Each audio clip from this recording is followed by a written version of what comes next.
It's Friday, 7:30 p.m. You're in the restaurant parking lot, looking in the rearview mirror before getting out of the car. It's not vanity, it's the usual ritual. Adjust the social mask, prepare the smile you'll wear for the next 2 hours. The happy hour with former coworkers happens every 6 months. Same place, same people, same conversations. But you go because responsible adults maintain their relationships, right? You push open the restaurant door and the noise wraps around you. Laughter, music, clinking glasses. Anna waves to you from the table in the back.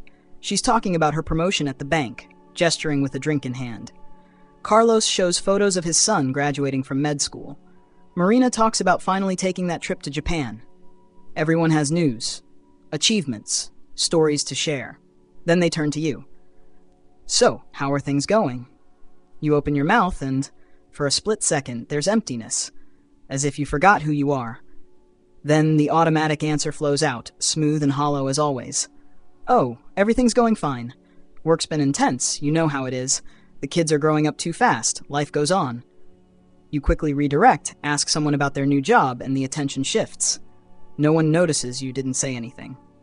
Because you've become a master at saying nothing with a lot of words. But something feels different tonight. A small, persistent voice whispering what life is going on. Going where?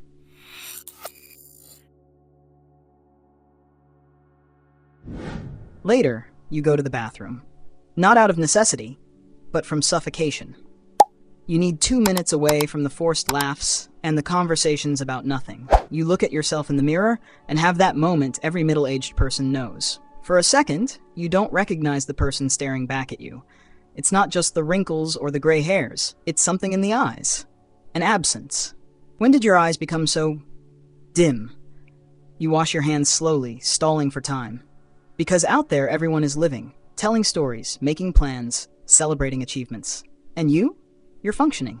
Just functioning. The person in the mirror looks tired. Not the kind of tired a good night's sleep can fix. It's the tiredness of someone who's forgotten what it feels like to truly be alive.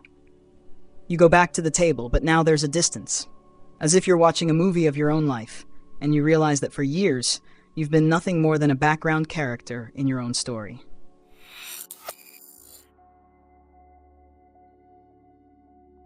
Traffic is slow, which should annoy you.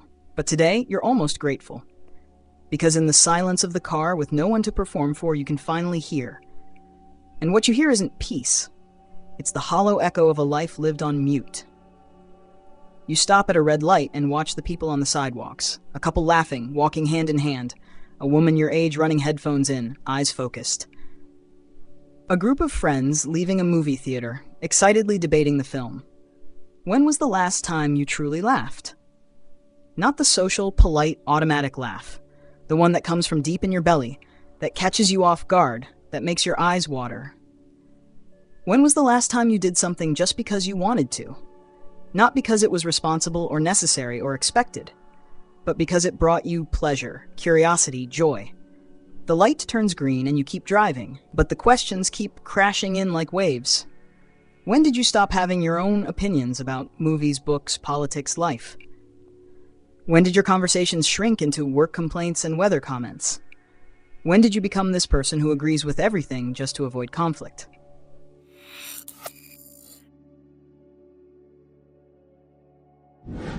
You arrive home. The porch light is on. You set the timer yourself years ago. The house is quiet. Everyone's already asleep.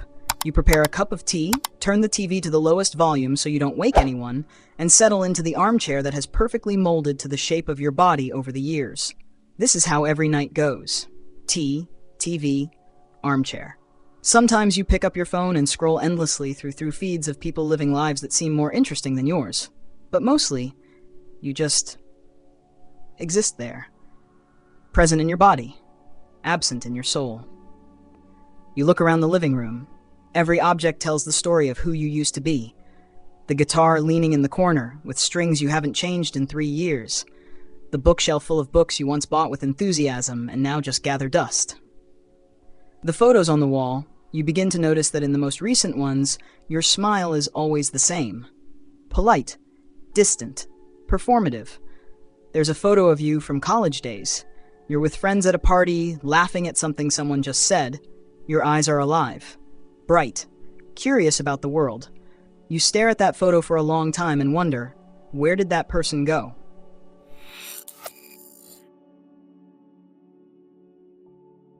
It didn't happen all at once. It was gradual, almost imperceptible, like gaining a kilo a year. You only notice when you look at old photos and are shocked by the difference. First came the impractical dreams you tucked away in a mental drawer. Then spontaneity was replaced by excessive planning. Next, the controversial opinions you stopped expressing to keep the peace. Then, the activities that gave you pleasure but weren't productive. Each small surrender seemed reasonable at the time. You were growing, maturing, being responsible. You were building a solid, stable, safe life.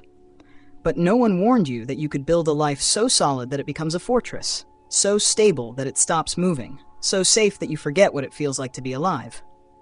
You became an expert at living for others. You know each family member's needs better than they do. You solve problems no one asked you to solve. You carry responsibilities no one gave you. And in the midst of so much dedication to others, you lost yourself. Not dramatically, not all at once, but like a photograph fading in the sun, so slowly you only notice when you're almost invisible.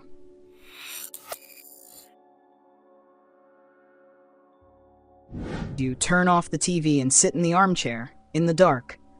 The house makes those nighttime creaks that old houses do. The kitchen clock marks time with its relentless precision. And in that silence of the early morning, away from the day's demands, you finally hear, not peace, never peace. It's the sound of a life you've been living on mute for so long that you forgot your own melody. It's the silence of conversations never had, dreams never chased, feelings never expressed. It's the silence of someone who became so skilled at functioning that they completely forgot how to live. You remember the question Anna asked today. So how are things going? And for the first time in years, you allow yourself to be honest with yourself. You don't know. You literally don't know how things are going in your life because it's been so long since you paid attention to your own experience that you lost touch with it. You know how things are in everyone else's life. You know about work, bills, commitments. But you, the person inhabiting this body, dreaming those forgotten dreams, feeling those ignored emotions, that person has become a stranger to you.